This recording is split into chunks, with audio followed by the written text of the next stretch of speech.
Hi everyone, I'm Jess Leinwand from Facebook and thrilled to be talking to you today about our approach to misinformation. And apologies in advance for muddling the term. I'll divide my talk today into three main topics. First is Newsfeed Ranking, which kind of sets context for how to understand our fight against inauthentic content, and third-party fact-checking, which is part of the foundation of how we're trying to address misinformation on the platform. So Newsfeed Ranking, and I'll try to go through this very quickly. First, what is an algorithm? It's a term that gets tossed around frequently. Essentially, an algorithm is just a formula for addressing a particular problem. And in our case, the problem is there's too much content in your newsfeed to consume all at once. There has to be some logical way of ordering it. And we order content in accordance with our values. What are those values? First, friends and family come first. Second, we're a platform for all ideas. We support freedom of expression. Third, we believe in authentic communication. Fourth, you control your experience. You control who your friends are, you control the pages you follow, and you control the content you see first in your newsfeed. And last, we're always iterating. Our policies are subject to change. Our algorithm is subject to change based very much on feedback in sessions like these. So what is the algorithm composed of? First, it's composed of an inventory. That's all of the potential content that could be in your newsfeed. Based on that inventory, there are certain signals. Who posted something? How recently was the content posted? Based on those signals, we make certain predictions about how you'll engage with the content.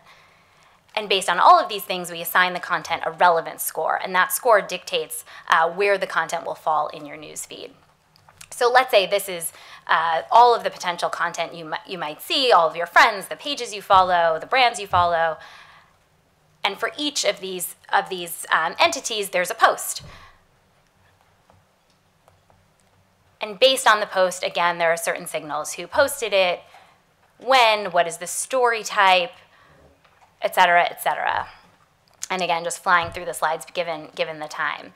Based on all of these, based on the signals, we'll make certain predictions about your likelihood to engage, your likelihood to click on it, your likelihood to share it, your likelihood to like it or comment on it, et cetera. And you'll get a score. And so each piece of content gets a score. Higher scores mean that the content will surface higher in your newsfeed.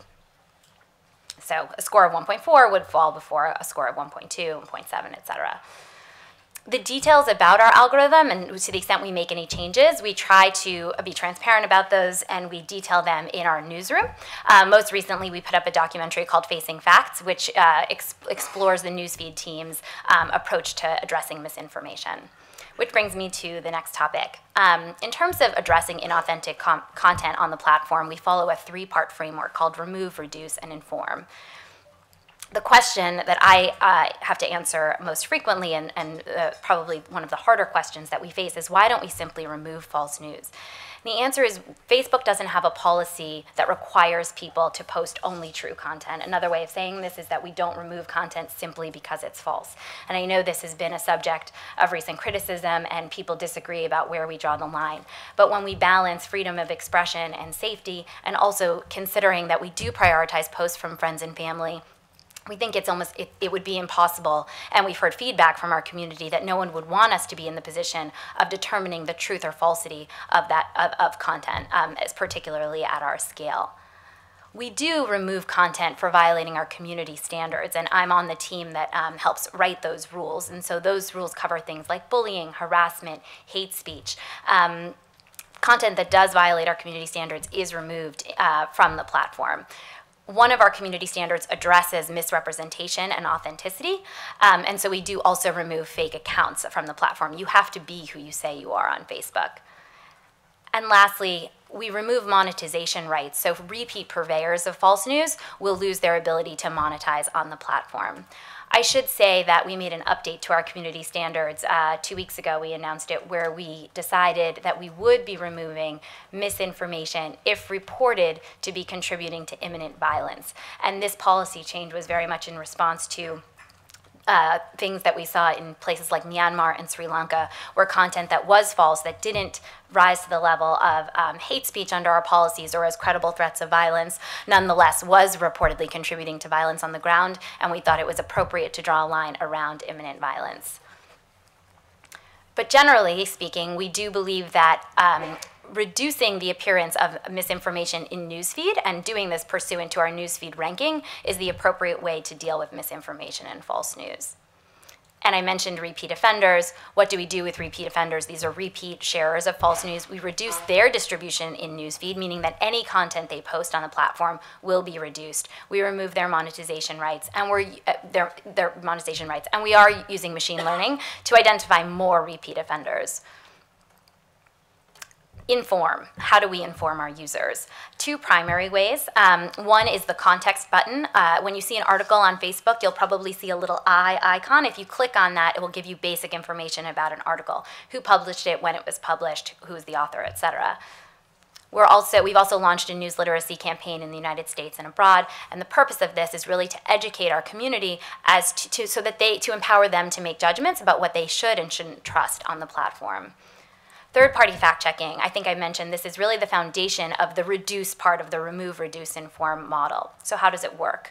Briefly, we identify content that should be queued or sent to fact-checkers for review. Fact-checkers review and make determinations about the truth or falsity of the content, and we take action on that content based on the fact-checkers' reviews and ratings.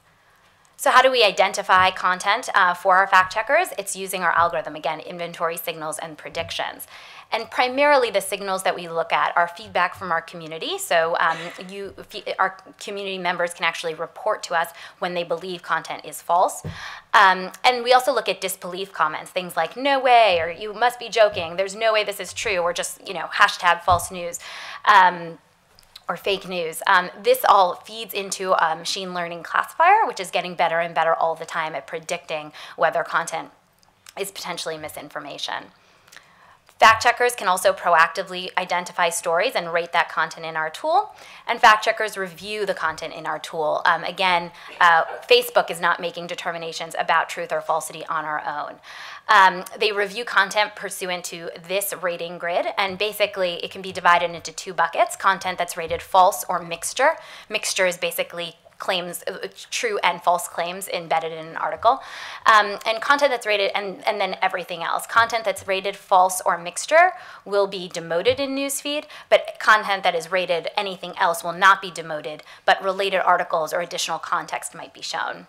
So what's the impact on a story if it's rated false? It will be demoted in Newsfeed. A sharing interstitial will appear. This is essentially a warning screen. So if I try to share an article that's been marked false by our fact checkers, I'll be alerted with this warning screen that it has been marked false. User notifications, if I share an article that is later marked false, I'll get a notification saying that I actually did share something that was marked false by a fact checker. And related articles, which is more context. It's basically the fact checker's article that explains why the article it rated is false or misleading. And again, we believe that showing our users additional information so that they can understand what was false, what was misleading about the article they shared, is one of the best ways to educate our community and empower them to make better judgments about what they're seeing on the platform. We have, our data scientists have told us, we have data that shows that once a piece of content is rated false and demoted in Newsfeed or reduced, it also reduces future views of that content by 80%. So it's quite effective. Where are we currently? So when we started this program, we had launched in 3 or 4 countries, and today we're proud to say that we have expanded internationally to 17. And where do we go from here? We're hoping to expand the fact-checking program to additional countries. We've launched already an alpha test of fact-checking photos and videos internationally. So right now, our fact-checking program has been focused on links or news articles, but we are moving to photos and videos where we understand there is a good deal of misinformation. I can't even see what this says. Increasing the impact of fact-checking. And we're doing this mainly by identifying duplicative content. So once a fact-checker rates an article as false, how can we find duplicative links that are also false and take action on that content?